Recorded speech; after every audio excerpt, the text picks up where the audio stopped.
Hey everybody, it's Eric alongside Rod in my remote studio to talk about Michigan State's brief return to Big Ten play as it heads to Happy Valley to take on Penn State in the Catacombs, aka the Bryce Jordan Arena, now that finals are done. Before we start, a couple thanks to awesome fans like Thomas Emmerich, who gave us a very generous gift via Venmo to the show. Also Jason Yeager, who joined us at the Scott Skiles level on Patreon. And finally to Phil Scott, who joined at the Draymond Green level on Patreon. Thanks so much to all of you for supporting the show and helping us continually improve and add more and better content. If you want to send your thanks to Rod and me, head on over to our support page at tffinots.com/support to get the necessary links. Remember that if you become a recurring supporter of the show, you get an ad-free audio version of the show sent straight to your email box.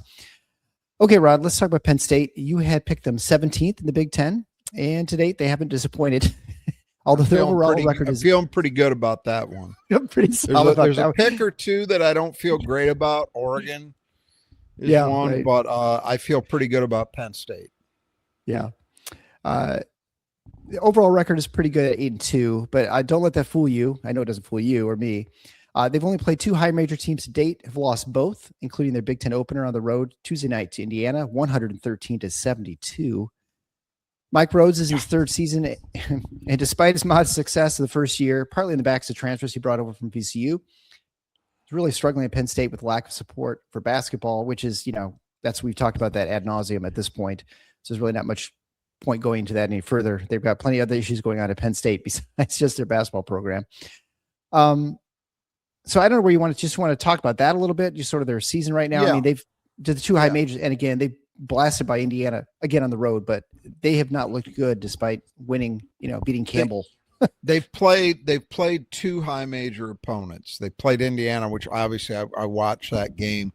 That was unreal. You wash your eyes out. Now I'll say this. The margin was the margin in part because Indiana, particularly the Wilkerson kid that they've got, could not miss. He went off for, I think, 45 in that game, and I think he hit 9 or 10 threes.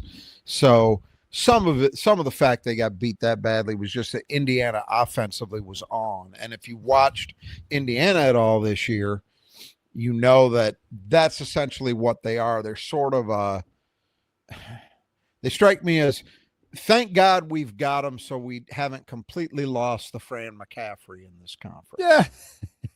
That's what Indiana is right now, in my opinion.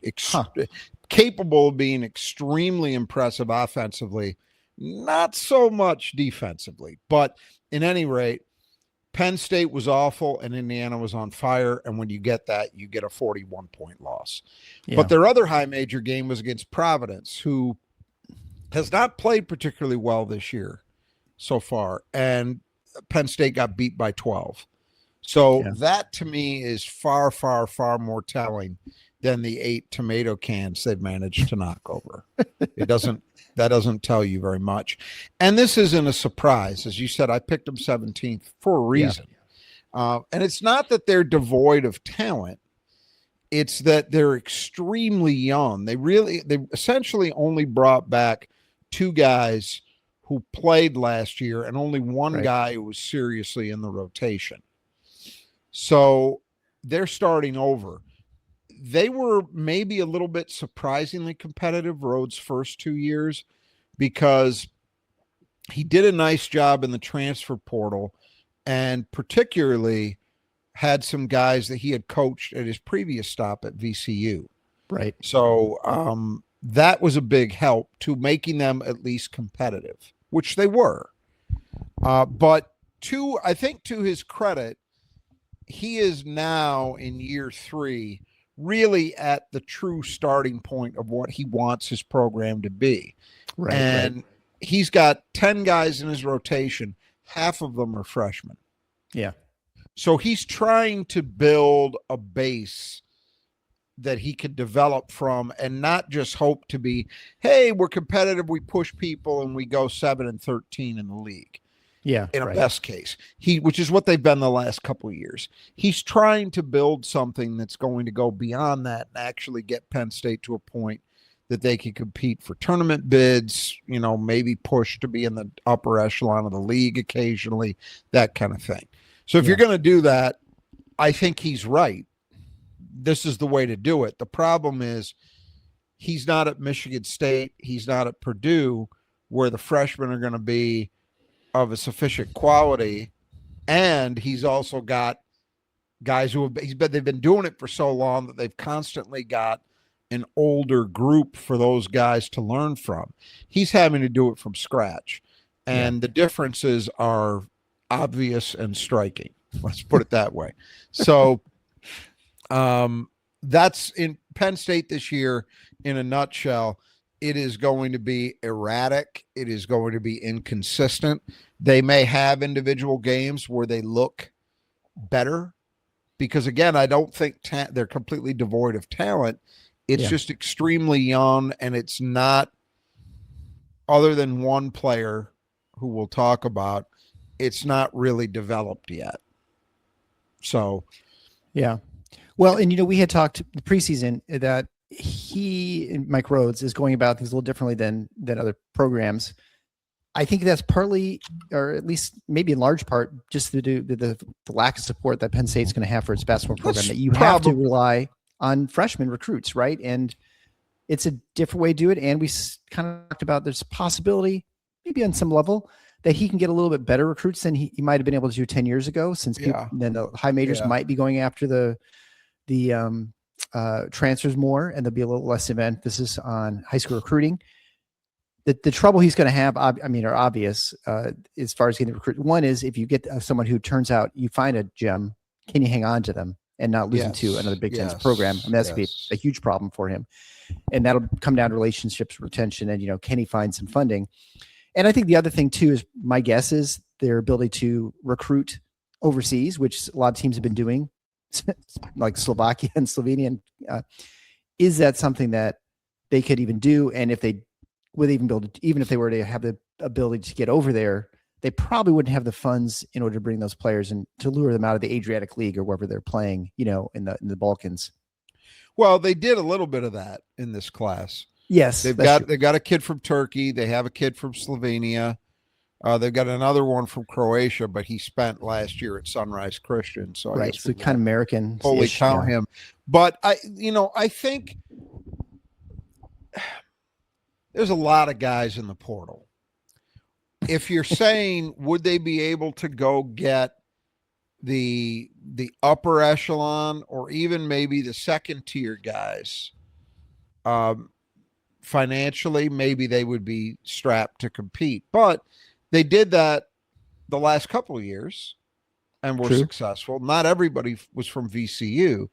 So I don't know that I believe I would go this far. Penn State's not going to go compete head to head with, Michigan or Indiana or or Illinois, the schools that we know have doled out high dollar NIL deals in the past to guys in the portal. They're not going to do that. But I do think, I want to be fair to Rhodes, I do think it's maybe not quite as much that and more he believes this is the right way to build a competitive program.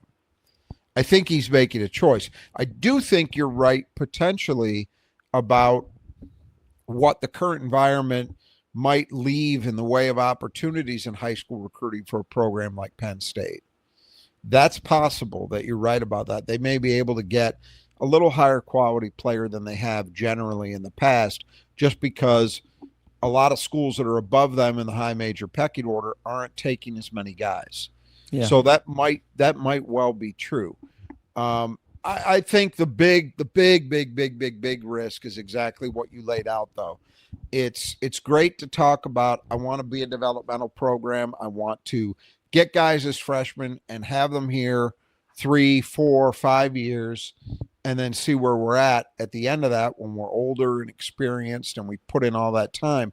That's all great to talk about, but you got to be able to retain them. And that's where I think more so than, they can't go out and compete in the portal for new guys. It's more about, can they compete to retain their guys?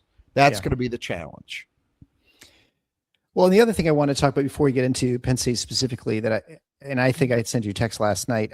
I've certainly watching Michigan play.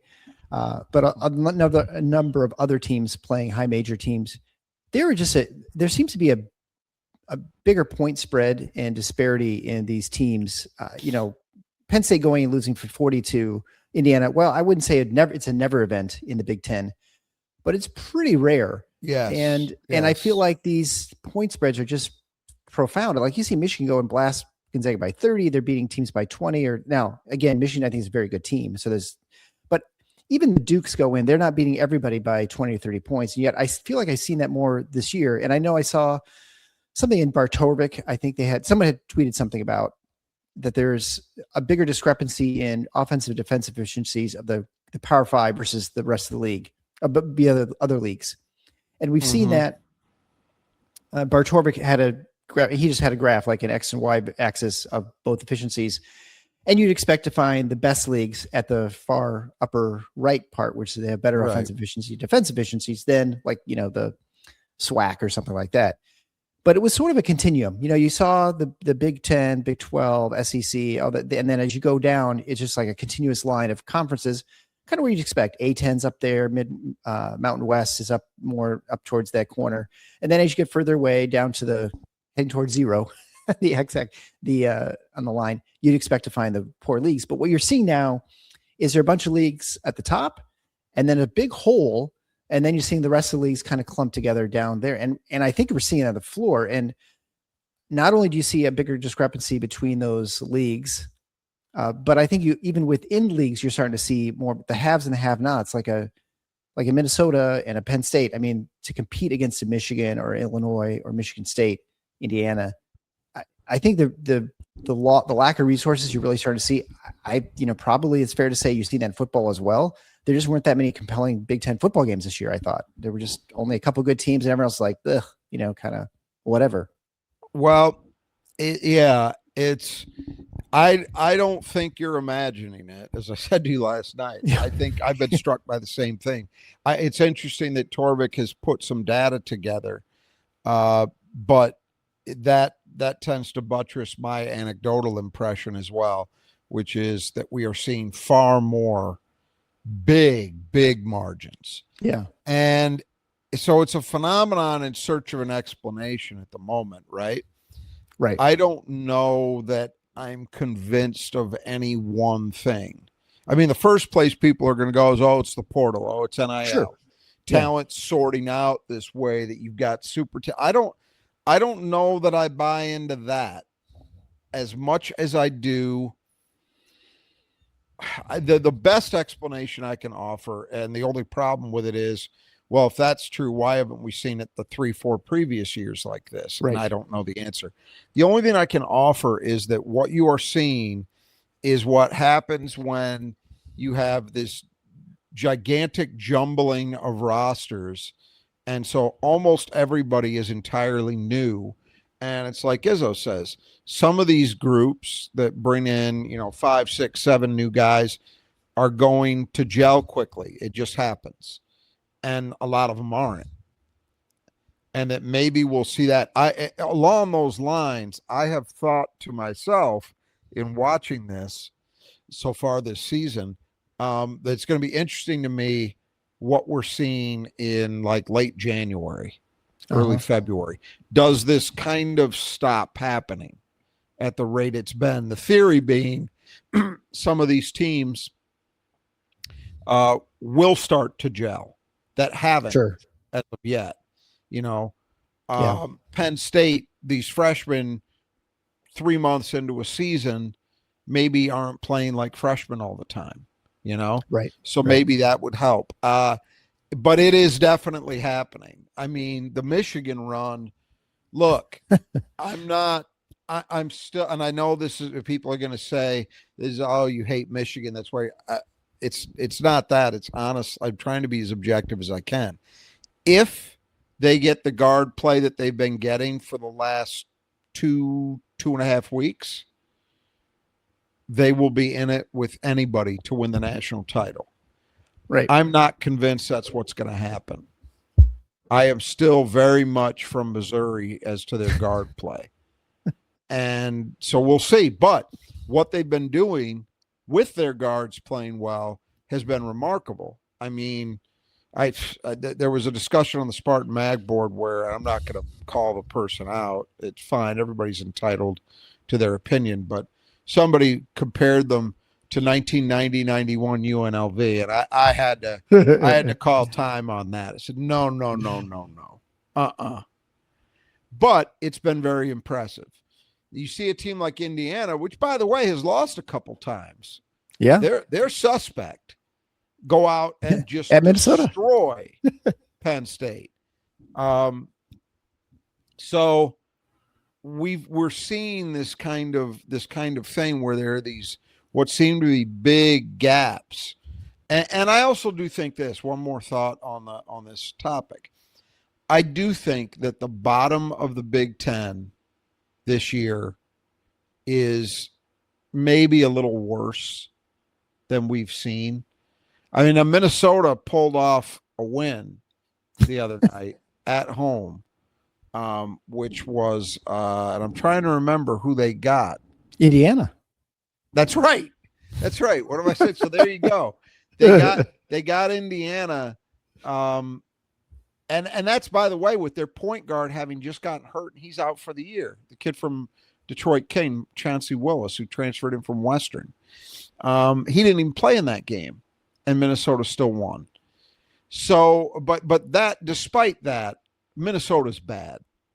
They really are. They're not going to be bad forever. I think Nico Medved will get it turned around a bit, but they're caught this year. Penn State, as we're going to talk about, they're caught. Rutgers might be the worst of them all. Yeah. So those bottom three, I think, are bad in ways that we haven't seen recently. And so that's going to mean we might not be done with these kind of margins yet. I think when those teams go on the road, there's the potential almost any night for a complete shit show when those teams are on the road. Let's put it that way. Yeah. The only other thing I would add is there is a possibility too that because of the scheduling changes this year, where you're hearing the upper mid majors like the Missouri Valley, the Mountain West, they're having trouble scheduling. And so the opportunities for, playing the teams to get buttressed up as far as your offensive and defensive efficiency, which are partly due to who you play. Yes. I think that is also potentially changing the metrics a little bit too. So the metrics might be a little bit off in that way. And in some sense, they won't get fixed because they don't get those opportunities win or lose. Probably they're probably done at this point. You got a couple weeks before the conference play start, and many of those conferences have already started conference play. So it's possible that it's kind of done. That's sort of baked in the cake at this point. So I don't know. But that's a fair point. But we are talking about two different things. When you're talking about what the metrics tell you about exactly efficiency. Yes, that's absolutely true. But we're also talking about a slightly different subject, which is the real world number of absolute blowouts, even with high majors against high majors. That's what's been unusual. Right. All right. Well, let's talk about Penn State a little bit then. So on offense, Penn State has been okay. 63rd overall. They're top 60 shooting team from both 3 and 2. 7th in turnover percentage, so they don't turn the ball over, which is good, especially considering a bunch of freshmen in the rotation. And they play pretty fast, 76 average offensive possession length. Their rebounding has not been great on the offense end. They're 166, which is pretty bad for a high major team. Yes. They're 188th for free throw rate, or for free throw makes at 71%, so they're kind of middle of the road. They shoot even less threes than Michigan State, so less reliant on that. They do get to the foul line a decent amount, where they're just outside the top 100, which is not terrible. So from offensive standpoint, they're not a disaster. Yeah, it's been good. I will note that, last night against Indiana, well, everything was going wrong, but Indiana is not a good defensive team at all. And they held Penn State down considerably from what they've been doing thus far in the season. But facts are facts. to date, overall, Penn State has shot the ball very well. They've done a great job, which is unusual for such a young team. They've done a great job in terms of limiting mistakes, and Penn State tries to play fast too. So give them credit for that. And they've been okay, like getting to the line, because again, as you noted, they're not overly reliant at all on shooting threes. So they are aggressive in terms of trying to take the ball to the rack, get to the line. Only problem is they haven't converted it at a great level just yet. But overall, offensively, it's certainly been, again, for such a young team especially, a capable team. I would say that. On defense, a different story. So they have been bad. Let's see, they're bad against threes. They're 259th against threes. They're 318th against twos, which is about as bad as you can get. Defense rebounding is 99th, which is not very good. They're 355th in block rate, which is, I think, that makes it about 10 teams worse than them in Division One. About, yeah. A lot of full court pressure, which is generally which I think kind of explains a lot of these numbers, to be honest. They're 73rd in defensive turnover percentage. They turn you over a little bit. They're 7th in free throw attempts, so they don't foul much, but maybe that's because they're not around you close enough to actually foul you. I think that's part of it. Yeah. Now the pressure, it's worth mentioning. They do press a lot. It's not always or even frequently a trapping pressure. Sometimes they're just applying full court man pressure to try to speed up the tempo of the game. But regardless, I think for this team, now Mike Rhodes believes in what he believes in. He believes in pressure and playing fast. I think it's tough to succeed that way in the Big Ten. But regardless, that's what he wants to do. So I think he's going to be willing to go through the rough spots in order to get to the other side where he thinks his team can play well in that, using that style. Right now, they're not. So you would say if your goal was just, well, we want to be more competitive right now, well, maybe you'd call off the Dogs, but they're not going to do that.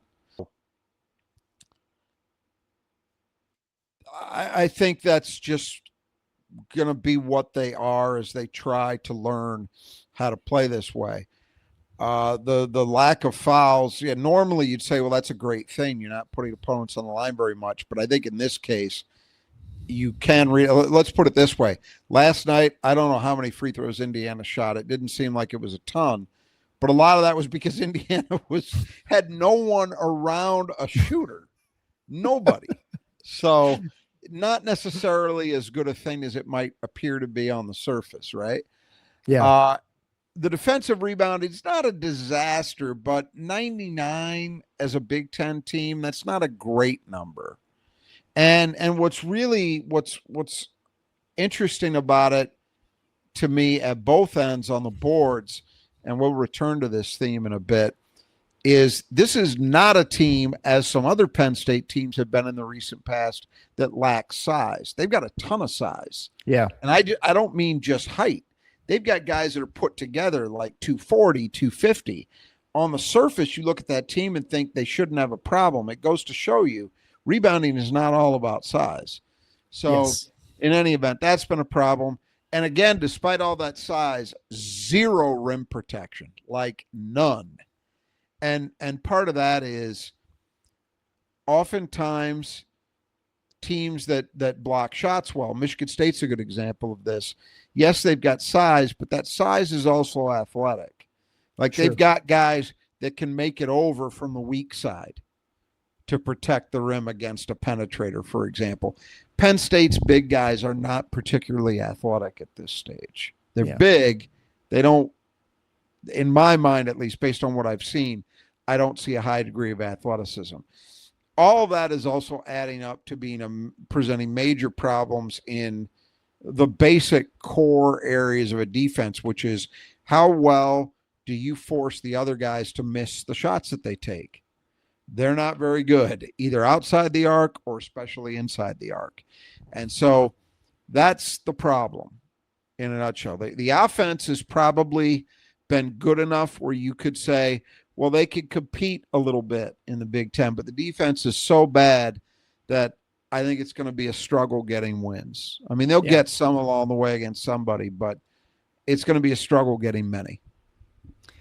Yeah, those teams may just be beating up on each other, the buttons, the bottom, and that might be. And what then? We say that, and yet Minnesota got Indiana. Right. So no, they're probably. I mean, it's the Big Ten, and things are weird. There will be a surprise or two, but I think as opposed to like last year, when you look at, I can't remember for sure, but wasn't the bottom end of the? Did anybody win fewer than 6 games in the league last year? I mean, I think there was a log jam down there at the bottom end, but those teams, like if you think about Rutgers was bad last year, right? Minnesota was bad, but they were still able to win multiple games against teams that were better than they were. Yeah. That's what I think is going to be unusual. Yeah, Minnesota got that win against IU. I don't think there's going to be a ton of those. Yeah. No, I think that's the difference. Right. All right. Well, let's talk about gutters here. So I know it's wintry and there's lots and lots of snow outside, but you still need to make sure those gutters are functioning properly or cleaned out. My goodness, if they're not cleaned out by now, you got to make sure you contact the Brothers Gesture Gutters. They can take care of things. Make sure that when the snow melts, the water runs off the right way. So contact them today, whether you're on the east or the west side of the state. They can still come out and take care of things. They can repair them, replace them. If you need new gutter systems, whether it's your home or your business, you get great pricing, great service. Head on over to our support page at tffinots.com/support. There you can find the links to contact Greg or Kurt, depending on what part of the state you're on. 10% off if you mention Final Four when you get your estimate. And they, of course, support and sponsor the player that Michigan State needs to keep in the gutter, which for once now, it's not obvious to me. So it'd be kind of interesting to see what your take is on this. So we'll begin with the starters. Caden Mingo, 6'3", freshman. He's one of the better recruits they have. He's averaging 15.5 points a game on 49, 19, and 73 shooting. Also averaging almost 4 rebounds a game, 4 assists per game. Only a little over 1 turnover game, and leads the team with 2 steals a game. Look, he's an impact guy. He was one of, I don't know if he's the highest rated recruit they've ever had in the recruiting service era, but he's up there. So they expected him to be good, and he has been good. He's also important, by the way, as an aside, because he's got a brother who's in the class of 26 who is even more highly rated than he is, and there's Penn State's in that recruitment. I mean, I don't know that they're going to get him, but they're in it. So important from that perspective as well. But no, Mingo's been, I think on balance, he's been everything they could have hoped for. And that's a great thing to have. We're going to be talking about a lot of problems that Penn State has this year. But you know what? If you get a point guard, a real point guard who can lead your team, and you get multiple years with them to develop, that's the jackpot. When we talk about why is Michigan State playing so well this year, Jeremy Fears. Right. You know, it's not hard. It's hard to get those guys. It's not hard to explain it when you have them as to why you're good. Mingo's a different player than Jeremy. He's much more of a scorer, not as much of a creator, but a really, really good place for this program to start. He is the main reason, I think, for one of the 3 or 4 people in the world that cares about Penn State basketball to be excited about the future if you can keep him. That's the deal. But I think there's a chance of that because he could have gone other places. This is not, they found a diamond in the rough and he's been surprising. He chose to go to Penn State when he had other options. Right. And so that suggests to me that he actually wants to be there. So I would think they've got a chance to retain him, but they're going to have to pony up. They're going to have to do all those things, most likely. But he's having a very good year.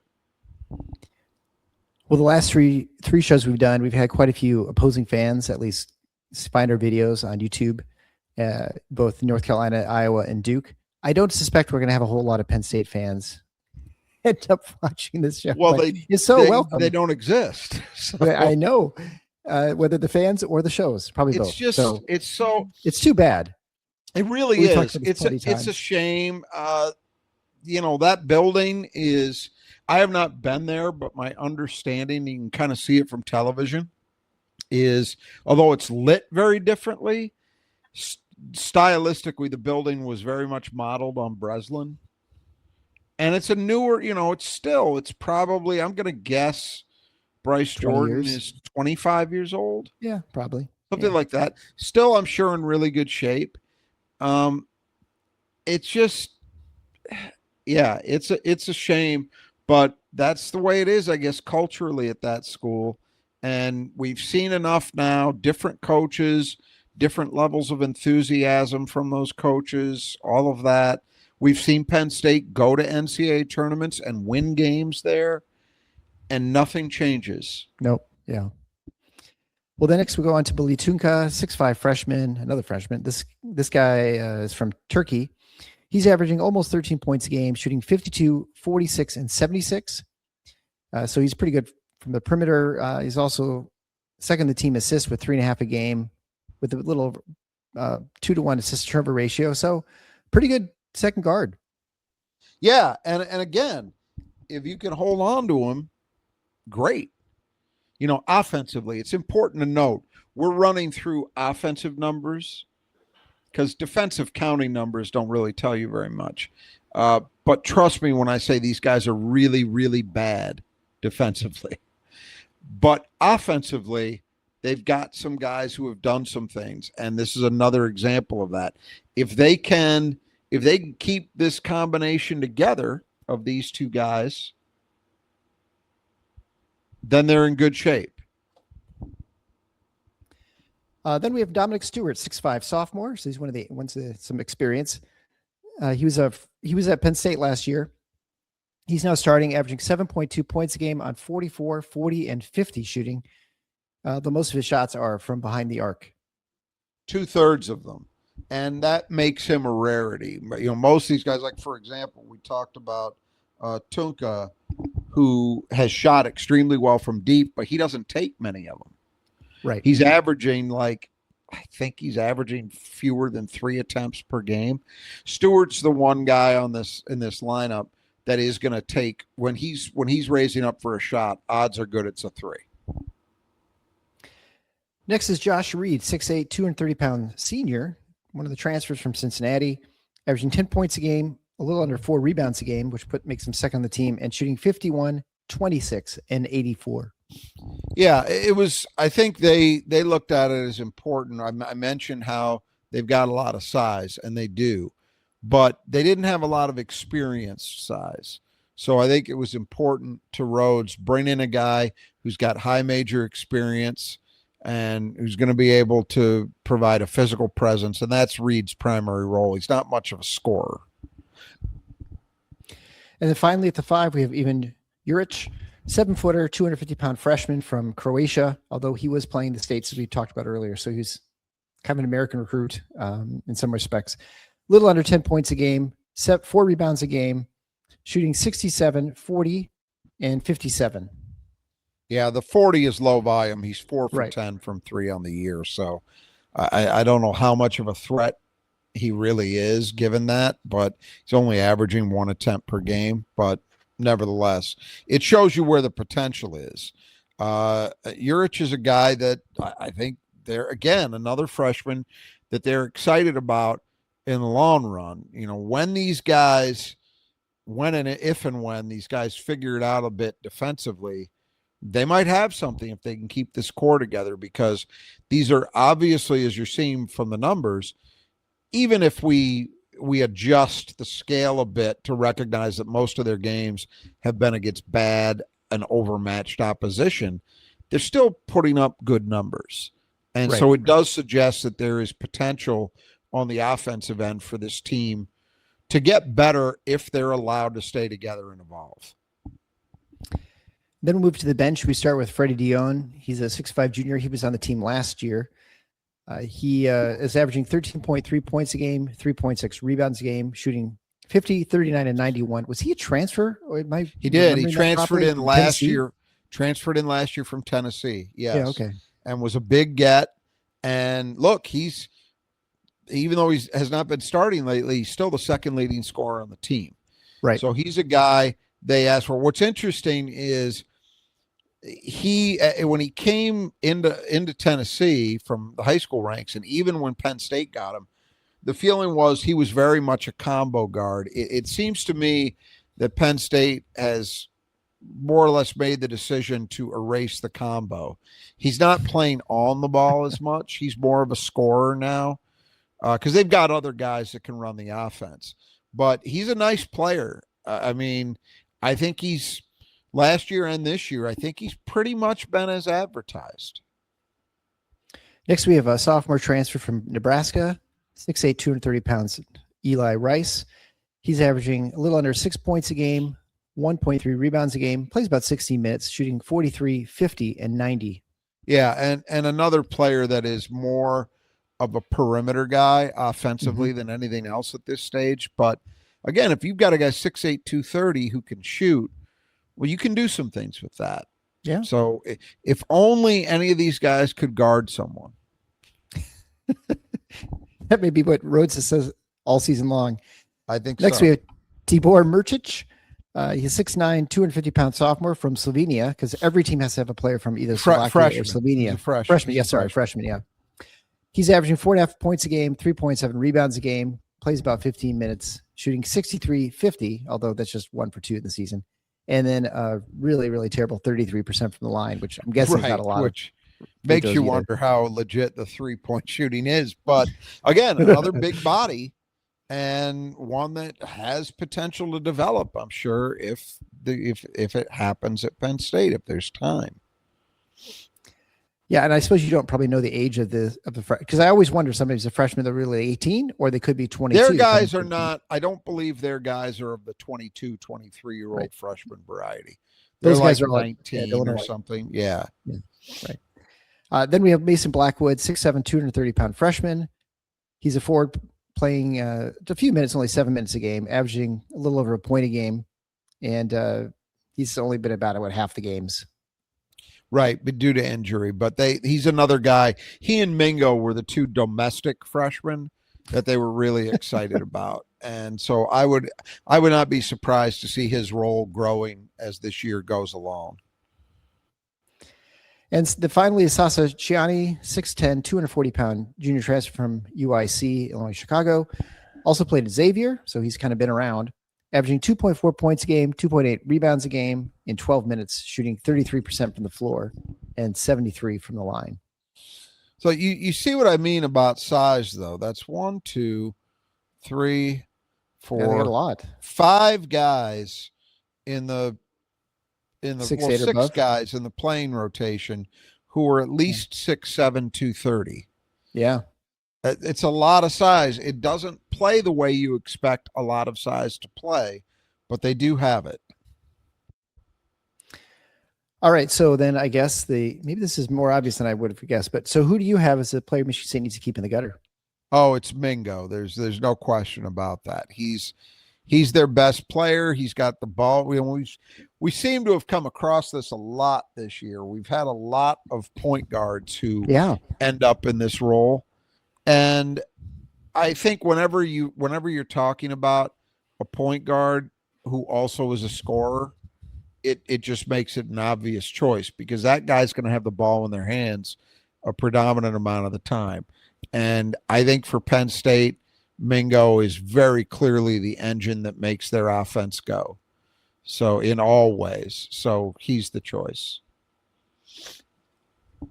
All right. So that brings us to making sure your windows are clean. Make sure the Squeegee Squad of Grand Rapids takes care of you, whether you're in Grand Rapids, Kent County, Muskegon County, Ottawa County, their surrounding counties. Contact the Squeegee Squad of Grand Rapids. They'll do fantastic work. They're out in any kind of weather. They'll be out there taking care of your windows, power washing your house, which I can only imagine what it's like this time of year. But they'll be out there and do that. They'll also clean, obviously, the interior. And whether it's your home, maybe it's your business. You need to have someone to come by every couple of months to clean off those windows. They'll come there and do that for you. You get great pricing. Contact Troy and his team at our support page at tffinots.com/support. There you can find the link, obviously, to get a hold of Troy. 15% off. You mentioned Final Four when you get your estimate. They'll do a great job, and they sponsor the Who Cleans a Glass Best. And Rod, you are ahead 5-3. You had the, we'll say, upset victory where I had Kohler, but it wasn't enough because Cooper had just a monster game. So you get to pick first. So this will be interesting to see if you stick with your man or you're going to head back to Jackson. Oh, it's Jackson Kohler. Okay. Well, I'm obviously going to go with Cooper. And the one thing I'm not sure about is, well, actually, I'm going to go with Ward because I just do think he's going to play a little bit more. I think that wrap's coming off his wrist, and he's going to be able to squeeze the ball a little bit. So I'm going to go with Cam Ward. And this kind of game could be a blowout. It could be weird allocations, right? I'm going to go off the board, and we'll see if I pay a price for it. I'm going to go with Jordan Scott. That's what I wrote down. I knew where you're going. But he played 20 some minutes against Duke, had 5 rebounds. I mean, the guy's active. He's got some size. There's no reason to think he couldn't.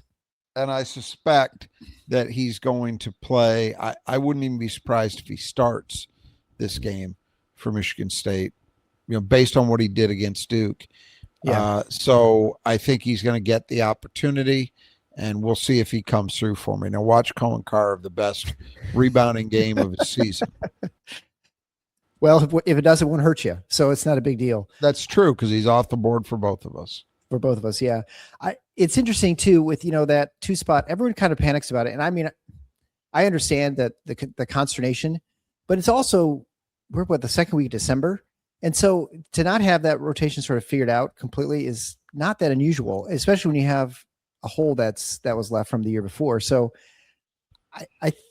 I don't know. I guess I'm not as worried about it as other people. Certainly Michigan State 8-1. There's no reason to have panicking just because of loss to Duke, obviously. Clearly. And letting a guy like Jordan Scott move into that role. It was January when Jace took over, and everyone's, lamenting the loss of Jace Richardson, but he was not starting until January last year. It was pretty clear. Remember, by mid-December, he should be on the floor. But when we were in Los Angeles, so that was the very beginning of February. Right. Jace Richardson had not yet become the Jace Richardson that we talk about now. Right. That really started in earnest. Somebody pointed this out on the Spartan Mag board the other day, and they're right. That really started in earnest. You could say the kickoff of that was the Oregon game at home. And that happened just after they got back from Southern California. So that was really only operative for the last 6-7 weeks of the season, counting the tournament. That's not to say that he wasn't playing well before that. He was. But it wasn't that they hadn't moved him into the starting lineup, I don't think. I don't think he was starting when we were in Southern California. No, I don't think so. And so you're right. It can take time to evolve. Now, realistically, I don't see signs that there's anybody in this group who's likely to do anything close to what Jace did as a scorer. But I do think that Jordan Scott, being a very different player, has shown signs that he's going to be able to do things that really, really contribute a lot to winning. He's going to knock balls loose. He's going to dive on the floor. He's going to defend well. He'll grab important rebounds. And if he can add some scoring, just some scoring, the way he did against Duke, for example, hitting those 2 threes, that could be enough. And it doesn't mean that Kerr and Trey aren't going to continue to get chances. They will. But Jordan Scott, to me, being a very different player than Jace Richardson, but could be also very, very important, his emergence to this team this year, because I think a Jordan Scott that does the things that he did against Duke elevates this team in a way that nobody else in that group can. Yeah. Because he's 6'7", 6'8". It allows him, we already see, it allows him to do things that other guys in contention for that spot cannot do physically. They can't. Absolutely. They don't have that wingspan defensively. They can't necessarily rebound the way he does. There's just certain things that he's going to be able to do. And I think he raises the ceiling for this team in a pretty significant way if he can do enough and be consistent enough to earn those minutes. But we'll see. Yeah. I also think too, I guess the basketball season is it longer than the football season? I suppose it is. Is it? It is. It is. It's by like a month or so. It's not a ton longer than football season, but there's certainly more opportunities to play, obviously. I mean, way more games. Yep. It is a long season. I mean, to your point, Jace Richardson wasn't even on the radar really before the season started. We weren't even sure he was going to play more than Kurtang. Then by January or so, he's starting. Or no, you said probably like February. And then he doesn't become like a discussion for a draft pick until probably a week or two before the Big Ten tournament. I mean, it all sort of happened suddenly, but gradually at the same time. So it's really hard to sort of make projections right now especially for a freshman, if they're not called upon to do a lot. Like he's not a freshman just thrown on the floor where he's just got to figure things out. He's a guy I think they're better for Jordan Scott. I think that Jace Richardson is not a great comparison because, again, they're very different players. Yeah, sure. Jace was wired to score, but Michigan State has had guys that I think are good comparisons, even though they're not perfect positionally. I would look more to what the freshman seasons of guys like Xavier Tillman or Draymond Green look like, where they emerged. Jordan's ahead of the curve those guys had at the same point, by the way. Yeah. But you could see signs with both of those guys as their freshman seasons went along that, this guy is really doing something. And he's getting brief opportunities, but every time he plays, he's showing something positive. And again, it was with neither one of those guys were going out there and dropping 15 points. It wasn't about scoring. It was about doing little things. Yep. And with both of them, by the time March rolled around, they were key figures in the rotation. They'd forced their way into it. Well, Jordan Scott, and again, another comparison point, both of those guys you looked at with those rosters in their freshman seasons and thought, at least I remember thinking, boy, I like them both. I really like Tillman. I was more skeptical on Draymond, to be honest with you, but I like Tillman a lot.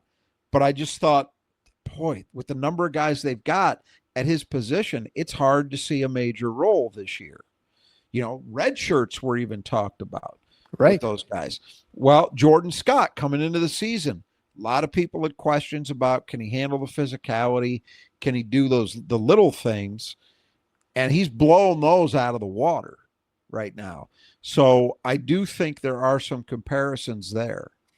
But I also think the opportunity is there for Jordan maybe to even play a bigger role than those two guys did as freshmen.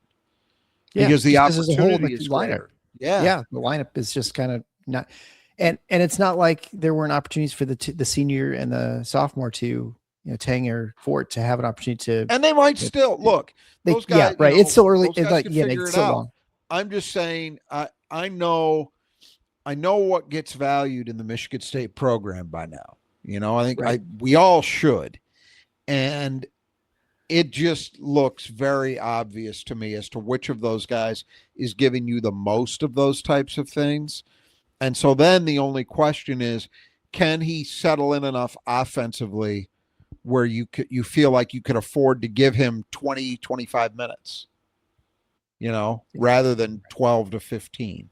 That's going to come down to how well he could shoot the ball, how many points he can manufacture. Can he give you enough there? But I think he's got a real shot at doing that. Right. All right, so that brings us to your 5 keys to the game brought to you by Nudge Printing. A reminder to head on over to slido.com. That's SLIDO.com, obviously. And the hashtag is TIFNOTS, TFFINOTS. There you can vote during the game for who you think is Michigan State's player of the game. Then we'll start the live show, presumably, soon after the game. And then you have an opportunity to see if they kept Caden Mingo in the gutter. All right, so Nudge Printing is a great place to get stuff. I'm wearing great Nudge Printing t-shirts. They are super comfortable, last forever. I don't know how many times it's been through the wash, but it's a lot, and it still looks great. Feels great, super soft. All their stuff is just the best. And so I keep getting harassed by my family to get more Nudge Printing stuff. So I recommend you get their apparel. And also, if you go to nudgeprinting.com/win, you can enter for the free drawing for a $100 backpack, North Face, really nice Gruff Sparty, perfect for your student, or if you just want one of yourself or got someone who was a Michigan State fan. That's a great opportunity. So just head on over for the free drawing. We'll announce at the end of this month at, again, nudgeprinting.com/win. And of course, if you want any of that great nudge printing stuff, you can check it out while you're there at the store. And you get 20% off. You just type in the hashtag, the coupon code TIFNOTS, that's TFFINOTS. You can get 20% off with your order. All right, so we'll begin with the first key of the game, which is the road. Obviously, this is Michigan State. Strangely, this is our first road game. It seems like it's usually longer than this. But of course, the Big Ten, you have to play one home and away almost for almost every team before the schedule starts in full in January. It is Bryce Jordan. We've talked about the catacombs. So is it a hard thing to play? I think I don't know if it's Thomas Kelly or somebody talking to at some point about how hard it is to play someplace like that with just no energy, not even like negative energy. I think it was Mike Garland. Yeah, Mike Garland. That's right. Yep. Yeah, and that's, I think, part of the challenge. There's also all the stuff that goes along with that, which is you have to travel there, you're staying in a hotel, et cetera. Well, they've dealt with that because they played, a few neutral site games. They played 3 of them. So that part they know. But now it's the challenge of playing in another arena. And this one, it's funny because normally what you're worried about is, well, how do you handle a rabid crowd? All of those things. Right. I would not be surprised if in some ways this was more challenging because normally when you're on the road, there's a lot of energy in the building. It's the opposing team's energy, but it's still energy. And you can use that to fuel yourself, the us against the world kind of thing. Tough to do that at Bryce Jordan. And so I think at times you have to manufacture your own energy. It's probably, I feel badly saying this, but it's probably closest to like the COVID era games than anything else. Yeah. Right. Where there's just nobody there and no energy. It's dead. And you've got to find ways to create it yourself. And I think that's part of the challenge. But it's the first road environment regardless. So that's something new for this team, and we'll see how they weather it. Yeah, and I think it's extra bad for Penn State this year too because of how bad they are. Although probably at this point, and if you're not following closely, you're like, oh, hey, we're 8-2. That's not too bad. So maybe they'll have some, and I don't even know if students are there. They might be out for the year as well. So it could be extra catacomby. Yeah. Second key to the game is transition. They play fast on offense, Penn State, and they pressure on defense, which Michigan State has not faced a whole lot. They have some decent amount of ball handlers, but we've seen Michigan State in the past against a team that pressures, kind of carve them up. The classic was the Indiana game or the Illinois game with Brad Underwood when he first came, where everything was a steal or a dunk, and it's like 3/4 dunks. So we'll see what this turns into. Yeah, this is mostly just because we know that Penn State, by design, wants to play fast. And sometimes you're in these games and you think, well, the coach realizes it's a bad idea to do that against Michigan State. They might want to back off and do some things to control tempo. But I guess I'd be a little surprised to see that. I think Mike Rhodes feels like this is his template for competing and winning. And he knows he's going to have to go through some tough times with a young group, figuring out how to play that properly. But there's no other way to do that than go through it. So I'd be a little bit surprised to see Penn State change up what they do very much.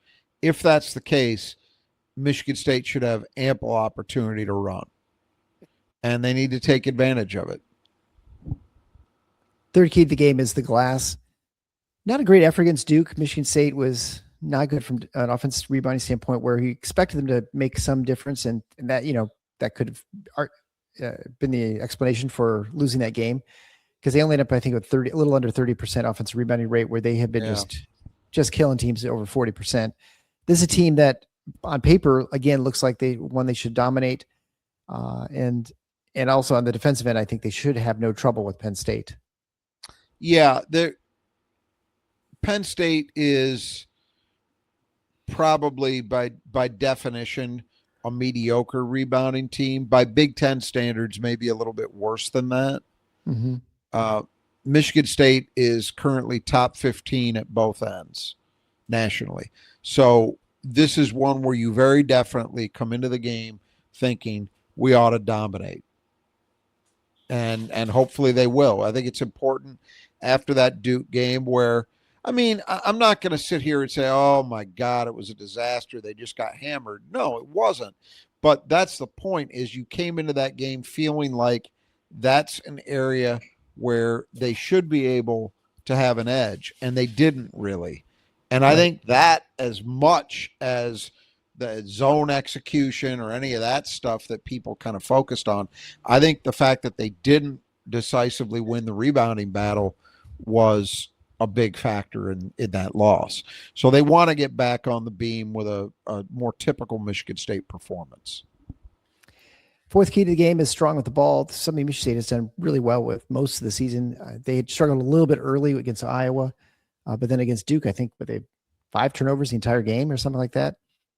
So Penn State, obviously, from defense end, with their pressure, they rely on making some hay with some turnovers, and so Michigan State has to, try and keep those to a minimum. Yeah, you just want to they've been off. They will have been off a week from games, week between games. Right. And so if you worry about anything in this, I think you realistically, you worry about, has some of your sharpness declined? Because they haven't had a gap like this to deal with yet since the season started. It's been pretty regular, at least every 4 days or so, right?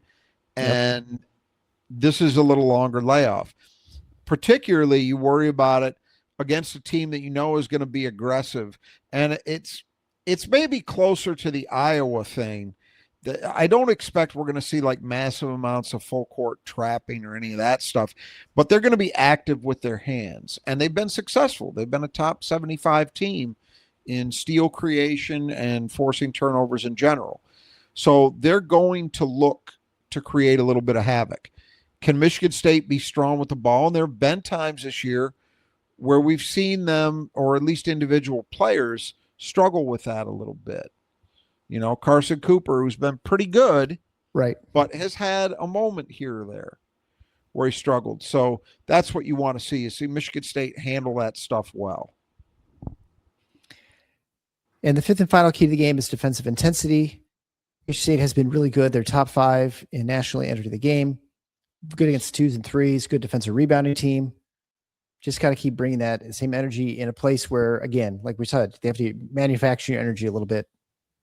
Yeah, but this is what I think is the most likely outcome in this game, is that Michigan State's defense frustrates a young Penn State team, and they start taking shots that are not within the normal realm of what they take, right, and gets them outside of themselves, which makes it worse, and it becomes from a Michigan State point of view, a virtuous cycle, right? Strong defense leading to frustration, leading to bad shots, which leads to misses, which increases the frustration and leads to worse shots. And that's what you want to see.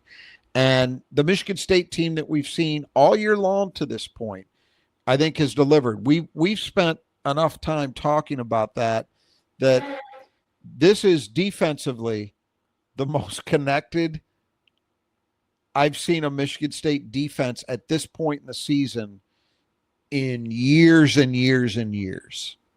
We are normally not seeing them executing defensively at this level. Even the Duke game, there were things that were letdowns that you could complain about or be upset about happening. In my opinion, not the defense.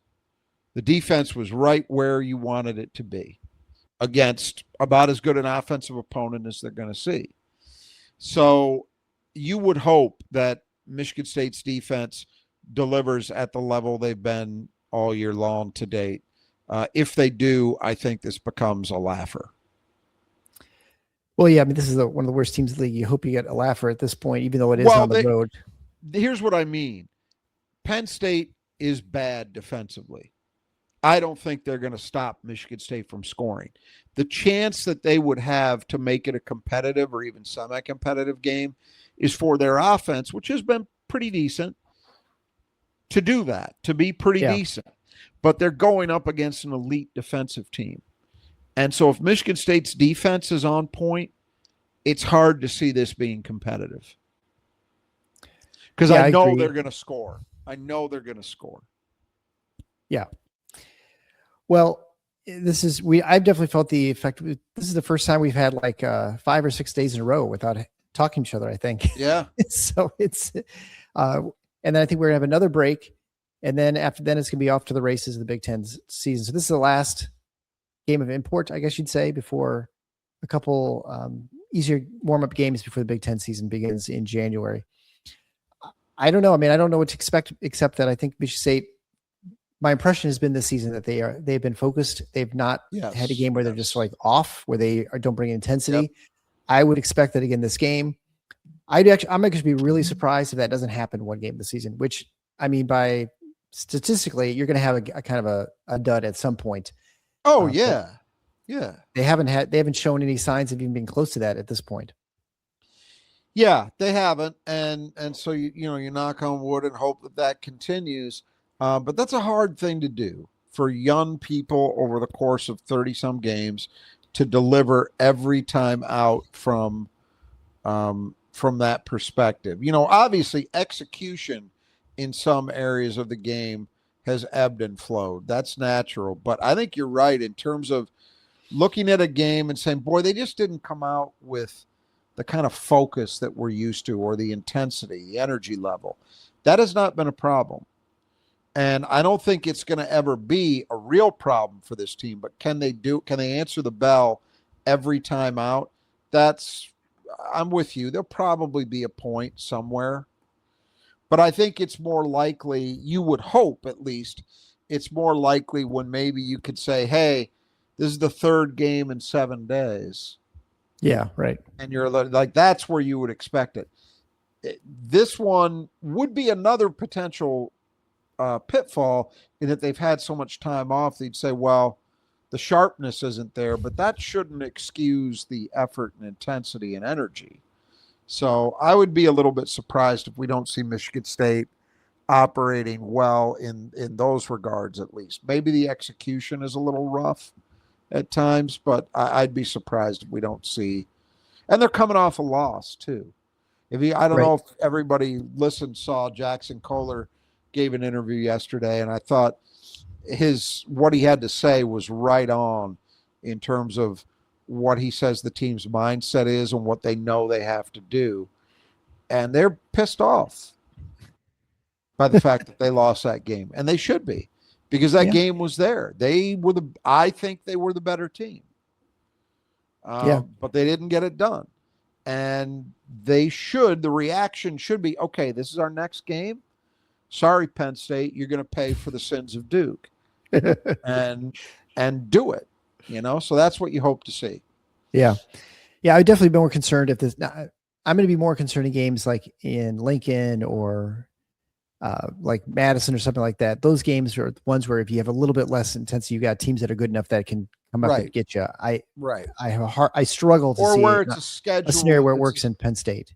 Right. Or where it's, as I was saying earlier, where it's a schedule thing. There are such things in the Big Ten as every sport as scheduling losses, where you look at it and you say, we've had this many games in this many days and we're on the road and that's a capable opponent.